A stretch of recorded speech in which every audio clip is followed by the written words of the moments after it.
Olá, então, sejam muito bem-vindos à 18ª live da nossa maratona, chegando aí nos últimos dias, mas hoje mais 2 lives. Então, essa maratona aqui, o propósito foi falar sobre sustentabilidade na moda. No início a gente variou mais o assunto.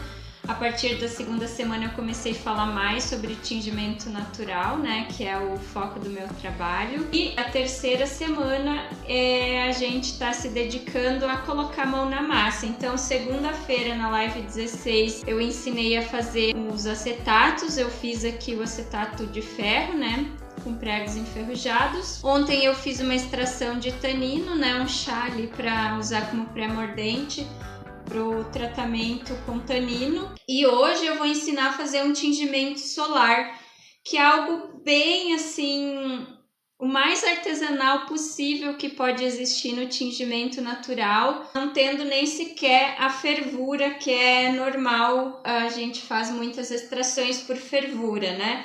Então, tentando aí economizar até o gás ou a lenha, enfim, para fazer o mais artesanal possível, né? Uma forma de tingir, assim, muito intuitiva, que vocês podem replicar aí mesmo sem ter mordente, dependendo da fibra que usa, tá? O tingimento solar, então, ele não é muito aplicado, assim, comercialmente, salvo exceções raras, mas a intenção é algo mais orgânico, mais intuitivo, mais ritualístico, digamos assim. Também pode ser usado com essa intenção de reduzir ainda mais o uso de recursos no tingimento, porque aí você elimina as fervuras e você usa a própria energia do sol para fazer tanto essa extração do corante quanto o tingimento. Então, o que vocês vão precisar para fazer um tingimento solar?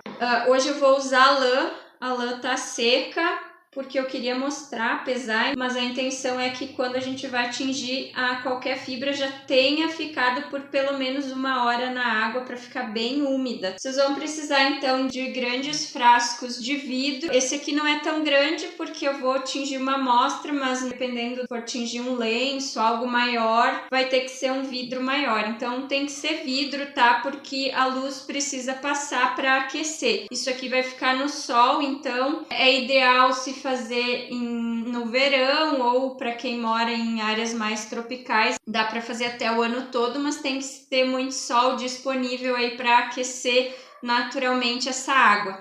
Também é interessante para fibras proteicas, não à toa vou fazer com lã, porque as fibras proteicas são mais sensíveis às fervuras, então num tingimento solar ela não aqueceria excessivamente, não prejudicaria a fibra, principalmente a lã que pode filtrar em altas temperaturas, tá? Eu tenho aqui 2 referências do que eu vou ensinar hoje, aqui que é exatamente o tingimento solar que eu tô falando, onde é tudo sem fervura, tudo muito intuitivo, como eu disse, é como eu vou ensinar. E nesse outro livro aqui, na verdade não é tingimento solar, é tingimento a frio. Então, nesse caso aqui, a única diferença, na verdade, é que, bom, não é tingimento solar, então não necessariamente precisa ir para o sol. Mas nessa metodologia aqui, a gente faz a fervura para extrair o corante e depois só deixa a fibra dentro daquele chá,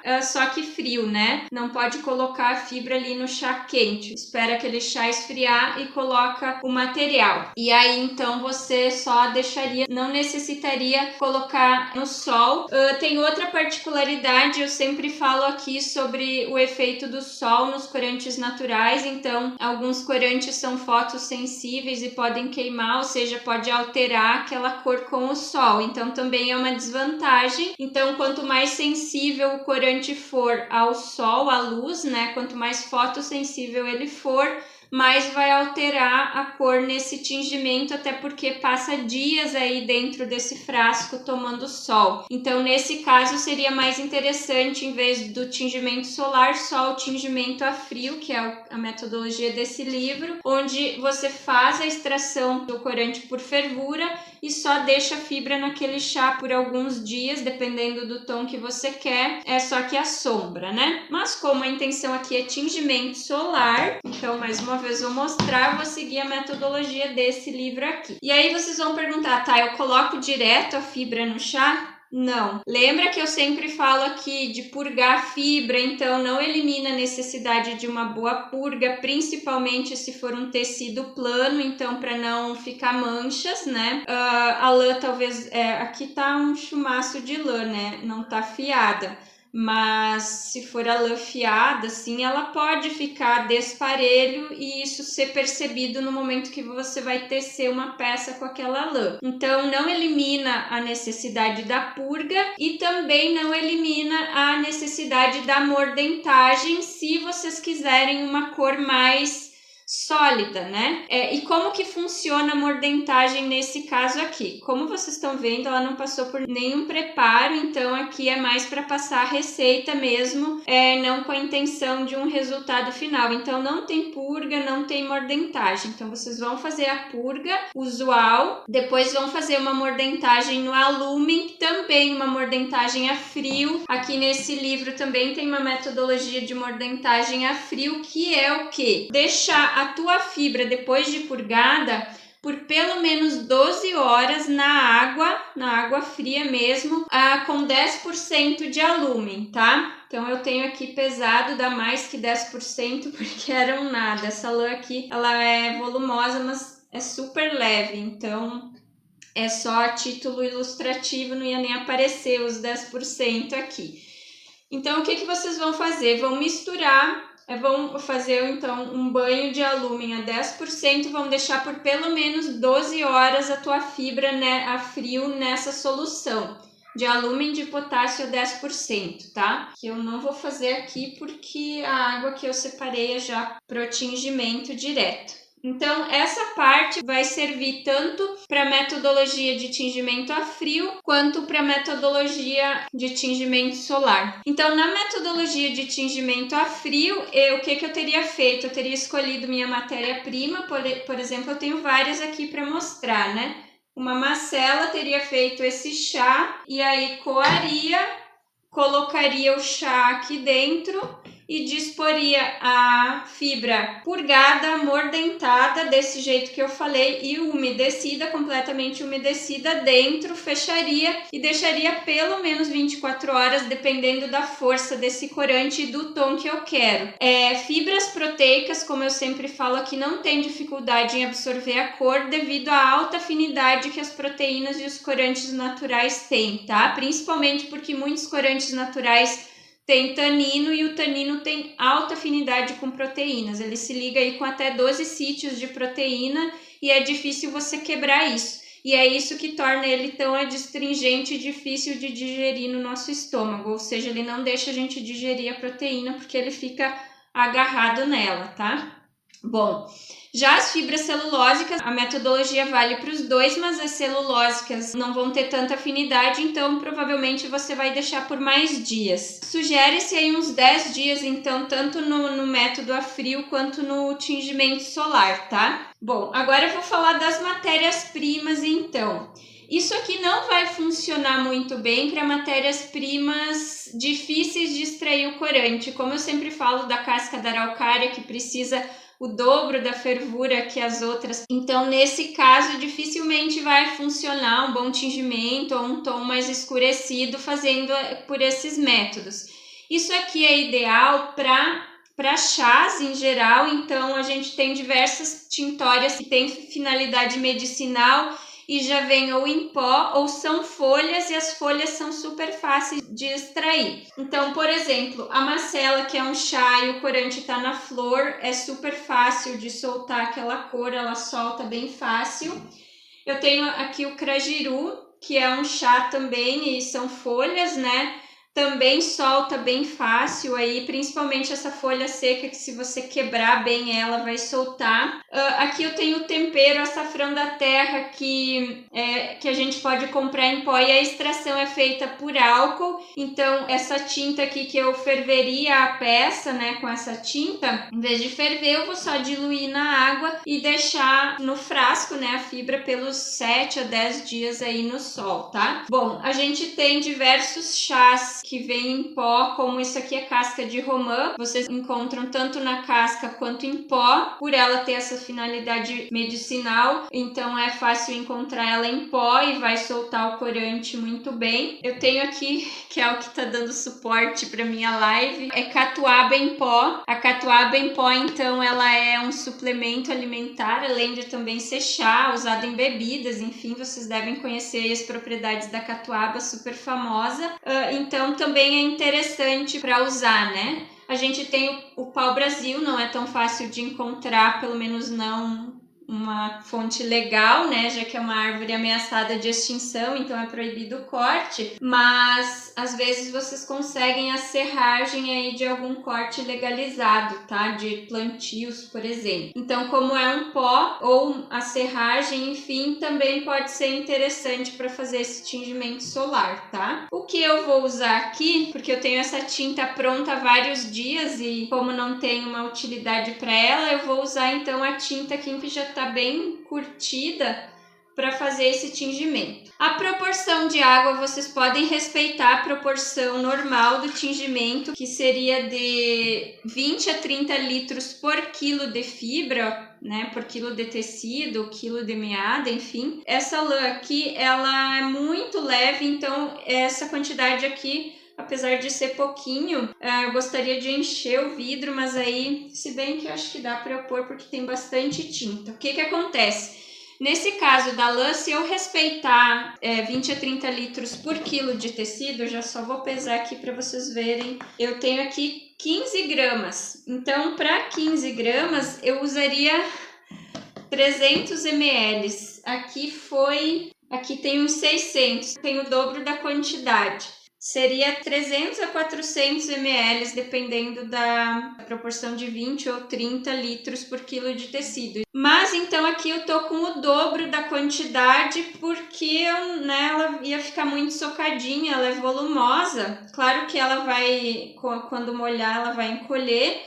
Mas como eu tenho uma quantidade bem alta aqui, corante não é tão interessante respeitar a concentração, porque como não vai envolver fervura e não vai sair todo o corante que poderia ter ali na matéria-prima, vai ser um processo mais lento e não tão eficiente quanto o tingimento por cozimento.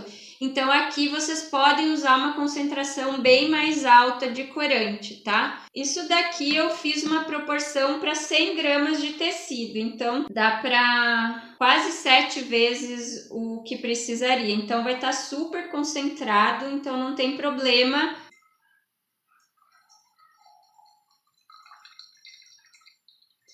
E outra coisa que dá para fazer também é tentar algum efeito de impressão botânica. Por exemplo, colocar uma folha inteira, umas flores ali emboladas para tentar criar algum efeito. É mais arriscado, né? Porque não se sabe como que vai ficar, tá? Então, eu tenho aqui minha tinta. Ficou bem bonito, né?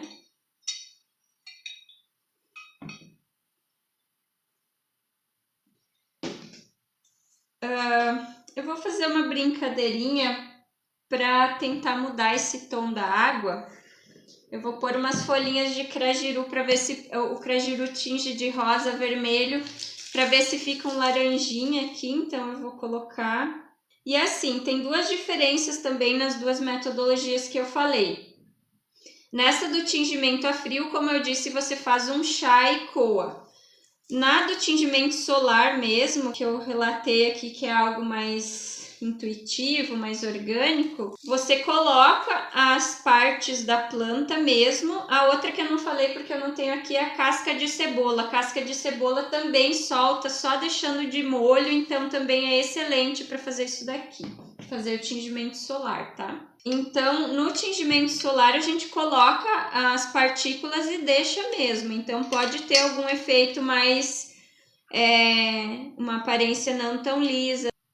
Isso aqui agora não vai aparecer tanto o efeito do crajiru, mas com o passar dos dias ele vai soltando mais a tinta, né? E daí vai ficando mais, vai puxando isso aqui para um laranja, certo? E esses corantes que você extrai por álcool, melhor ainda, porque como esse aqui ficou já faz uns 10 dias que ele tá curtindo essa tinta, sendo que você pode deixar só 2 horas e já consegue usar. Ficou 10 dias curtindo, então ele saiu bastante corante, né? E aí, por fim, a gente coloca a fibra que tem que estar completamente umedecida, tá? Aqui não é o caso, mas vocês deixem a fibra pelo menos 1 hora umedecendo antes de colocar aqui para tingir. Como é uma lã que não tá nem fiada, essa não tem tanto problema porque ela vai umedecer bem rápido, mas se fosse um tecido, ele não estando bem umedecido poderia causar manchas, enfim, indesejadas. E aí aqui nem parece que tem uma fibra, né? Bom, então como eu falei, vai ficar aqui de 7 a 10 dias em um local que pegue sol, tá? Que pegue bastante sol e aqueça somente com a luz do sol. Aqui a gente está se encaminhando para o inverno, as temperaturas já começando a cair, então não é um momento interessante para fazer isso. Mas para quem mora mais no norte do país, né, onde a gente tem o ano inteiro com boa incidência de sol, dá para fazer de boa o ano inteiro. Aqui mais interessante no verão, né, primavera, verão. Então, tá aqui a brincadeira. Eu vou dar uma olhadinha aqui se eu não esqueci nada. Ah, tá, as diferenças de fibras eu falei, né, a fibra celulósica talvez precise muito mais tempo para pegar a cor.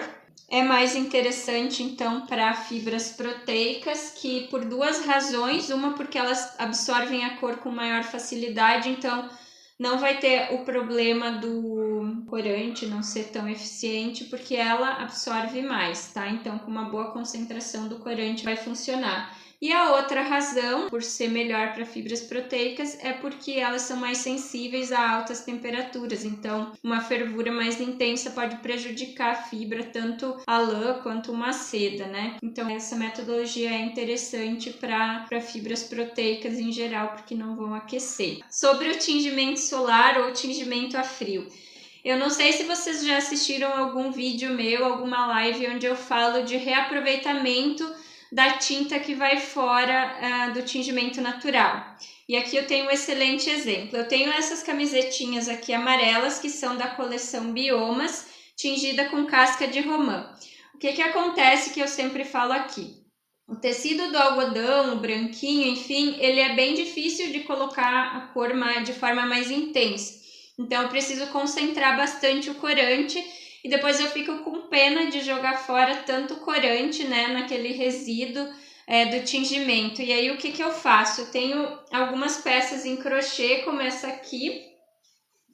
Essa é uma bolsa, né, de crochê, a minha mãe que crochetou ela, tá? Com esse fio aqui, só que é algodão cru, né? Só que um fio um pouco mais grosso. Esse aqui é o número 4, esse é o número 6. Já tem algodão, fio de algodão assim orgânico. Se para comprar Euro Roma tem uma linha de fios de algodão orgânico. Mas enfim, o que acontece? O que eu faço com aquele resíduo, então, dessa camiseta aqui? Eu tinjo as peças de crochê, mas eu faço uma espécie de tingimento a frio, como eu falei que tem nesse livro aqui. Ou seja, eu só umedeço bem ela, nem a purga eu fiz. Só para ter uma ideia, que foi um teste e funcionou.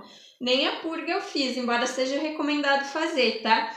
Eu larguei, então, essa bolsa umedecida dentro da panela com o descarte do tingimento, que tinha lumen junto, e ficou por um dia, mais ou menos, dentro daquela panela, com a água de morna a fria, ou seja, quando ela estava mais ou menos morninha, esse descarte, eu coloquei a bolsa dentro e ficou por 24 horas dentro, e o resultado fica uma cor, até por ser algodão cru, fica uma cor até mais intensa que a própria camiseta, sendo que é o resíduo da camiseta. Então, o que é o mais bacana então, para utilizar resíduo de tingimento, essa metodologia de tingimento solar ou tingimento a frio é bem interessante. Vocês então estão tingindo as peças comerciais de vocês, pega o resíduo que seria o descarte e pode fazer um tingimento a frio ou tingimento solar em peças de algodão cru, principalmente, ou seda e lã e fibras animais que têm mais afinidade para aproveitar o descarte. Então, essas duas metodologias de hoje é super importante, eu queria ter falado mais cedo,